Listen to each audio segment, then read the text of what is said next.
Hi, I'm Adrian Stevens, and this is my athlete monitoring project. I developed this monitoring program for my friend Liam Smith, who gave his full consent for me to use his name and details throughout this presentation. Liam consistently works out at the gym, and so the aim of the system was to maximize his development by gradually increasing the weight he lifted, while also minimizing his risk of injury. It was essential that his acute workload was recorded and changes of his weekly acute loads were maintained within 10% from the previous week to reduce the risk of injury. It was especially important to monitor Liam's training load, given the findings from previous literature surrounding training loads. In a review of literature by Drew and Finch in 2016, it was found that 28 of 31 studies showed an increased workload was related to subsequent injuries and injury incident rates. 6 studies found a positive relationship between training loads and illness, while a relationship was also found between training load and muscle soreness. Therefore, it was necessary to monitor these potential outcomes by using this program. In terms of Liam's background, he has been consistently active and has a strong history playing soccer. However, this year he started to work out at the gym. He works out 4 times per week, alternating between many types of exercises for all muscle groups, which will be highlighted when I discuss the system's metrics that were monitored. I initially created a session review on Google Forms so Liam could complete it himself after each workout. The metrics I set out to monitor were fatigue, muscle soreness, illness, injury, previous sleep, and hydration, which were all measured from 1 to 5, with 1 being the poorest result. I also measured his food intake, the type of exercise he performed, which was personalized based off the paired muscle groups he works on, being core and shoulders, chest and triceps, back and biceps, legs and cardio, as well as just cardio on its own. His rate of perceived exertion, or RPE, was recorded using a rating from 1 to 10, as well as the duration of his session, which was recorded in minutes.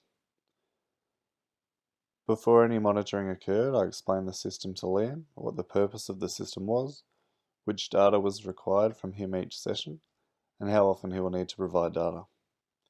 Given his sessions would all be at the gym and therefore indoors in a constant environment, there was no limit to when he was able to train. He then filled out a consent form, providing me with full consent and adherence to seeing out the 8-week program. When each session was submitted through Google Forms, I entered the data into an Excel document and calculated his session workload by multiplying his RPE rating with the duration of that session, and then his acute load could be determined based off his session workload.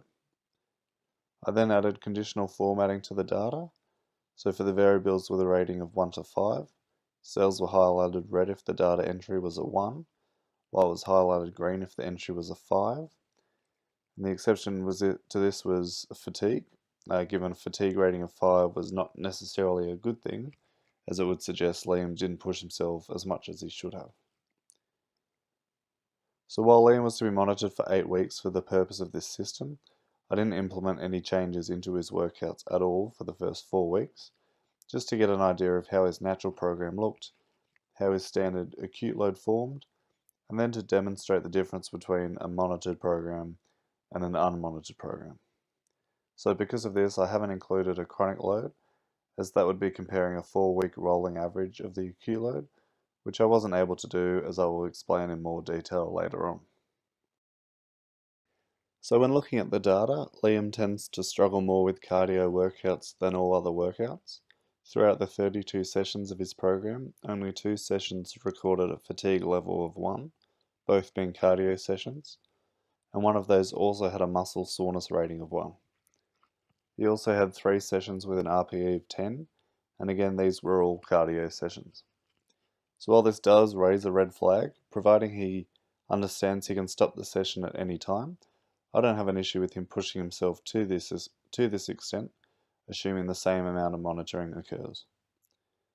I would be more concerned if this was a pattern during another type of workout, such as back and biceps, given the nature of the exercises could suggest he is at risk of tearing muscles, but in a cardio-based workout, that risk is minimal.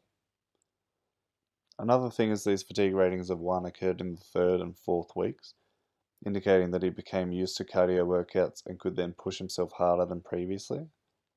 This is shown in weeks 5, 6, and 8 of the program, with 3 RPE scores of 10 for cardio sessions, which resulted in muscle soreness ratings of 4, 3, and 3.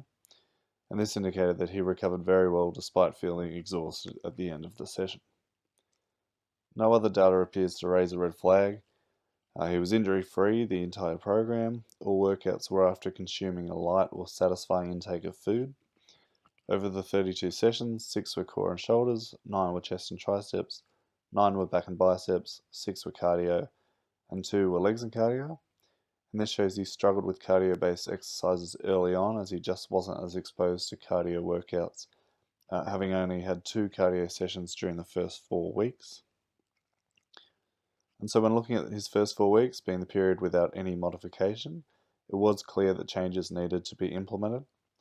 The first session of his program resulted in his lowest load of the entire program, being 385 arbitrary units, followed by the highest load of the first 4 weeks, being 720 units. This could potentially be damaging and result in a higher risk of injury, and so immediately there was cause to modify his training program. Because of this high workload, the change in his acute load after the next week was negative 17.4%. But then 2 weeks later, this was effectively equalised with a load change of 13.8%. But given these figures are greater than a 10% change from the previous week, the risk of injury was again quite high and a cause for concern. When implementing changes from week 5 onwards, I wanted to bring some consistency into Liam's training program. The way in which his workload was measured during the first 4 weeks was a clear limitation to the accuracy of each load and acute load, and will be discussed in further detail later on. The first 4 weeks were inaccurate due to the type of sessions changing from week to week, resulting in varying workloads, which heavily impacted on the acute load change from the previous week, which goes towards explaining the large acute load changes that I discussed earlier. However, by having the same program each week, it allowed for his change in workload and acute load to be interpreted and monitored more accurately than it could have been if his inconsistent program continued. It ensured that the workload didn't vary too much, for example by Liam having 2 cardio sessions in 1 week and then none the next week. This provided the best probability of improving his performance while reducing his risk of injury. You can see here the change I implemented into the structure and order of his training program from week 5 onwards. For the core and shoulders and cardio sessions, the way to calculate the athlete's workload remained the same, being multiplying the session RPE by the session duration. However, for the back and biceps and chest and triceps sessions, he performed 3 exercises per muscle group, and then the weight used per exercise were added up and multiplied by the RPE to give the workload.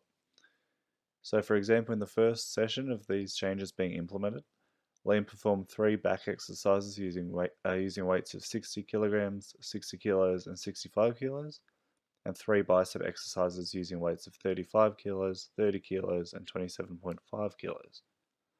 The sum of the exercises was 277.5 kilos, which was then multiplied by his session RPE of 9, which resulted in a workload of 2,497.5 units. Now, while this did lead to large variations from session to session, the acute loads remained consistent, as shown here. So while his RPE remained fairly constant from week to week, the weight was increasing gradually by 2.5 kilos, and so improvements were seen each week.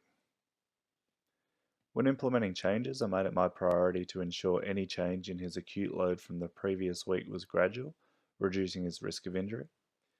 His change in acute load after week 6 was 5%, then 2.5%, then minus 0.4% after the final week. This modification provided Liam with the best chance of reaching his goals, being to maximise his development, maintain a gradual yet consistent increase in workload, and minimise his risk of injury in the safest and most effective manner, given the changes were within plus and minus 10% from the previous week. It should be noted the change in Liam's acute load appeared to increase dramatically by 153.86% from week 4 to 5. However, given this was due to changing the way the workload was measured, the change was not concerning. Given it was difficult to determine exactly what the change in acute load was, I decided to start the acute load from week 5 so as not to show a massive incorrect change. With that said, I did ensure Liam didn't feel he was overexerting himself and was comfortable with the load he was exerting, especially given the fact that changing how I measured the workload prevented the ability to see how at risk he was of suffering an injury based off the change in acute load. So when critically reflecting on this program, a limitation which I mentioned is how the workload was initially measured. Using the RPE and duration didn't give an indication as to what weights Liam was lifting, so there was no indication of whether he was improving his performance at all. As well as this, by having 1 week's type of sessions different to the next week's, the change in acute workloads immediately and undoubtedly raised red flags, despite Liam not necessarily increasing or decreasing his workload drastically. The changes I made to his program immediately improved the program's consistency and led to a greater accuracy in load change. While this was a weakness of the program to begin with, I learnt from it, and when I implemented changes, I ensured they would strengthen the new program, leading to better results. By looking at the data I received during weeks 5 to 8, this appears to be an accurate reflection of what the program became. Another limitation is the number of sessions per week Liam performed. He initially focused on his upper body, whereas when I modified the program to be consistent each week, this limited him to a more balanced program, which seemed to not be Liam's ideal preference. A change I would make to correct this is to increase his number of sessions to 5 per week, having 2 back and bicep sessions and 2 chest and tricep sessions a week, then alternating weeks between a core and shoulder session and a cardio session, given these 2 workloads are measured in the same way. This will allow Liam to continue to improve his upper body, while also having a consistent and accurate way of measuring his change in acute load, reducing his risk of injury. Another change I will make is to include a section in the Google form for detailed information on the type of session Liam performed. This would allow for greater insight into how he has been progressing, especially considering a cardio session currently only measures his RPE and duration, which wouldn't fluctuate much given the level, resistance, speed or incline is the variable that increases. Lastly, as more data is collected, I will analyse his chronic loads to understand his fitness levels, as well as understand his acute to chronic ratio to further understand and insight into his risk of injury. In summary, the changes I implemented into Liam's gym program will allow for a more accurate understanding of his workload, while also providing more consistency in his week-to-week program. The changes allow Liam to reach the goal of the program, being to maximise his development while minimising his risk of injury in the most effective way. Thank you for listening.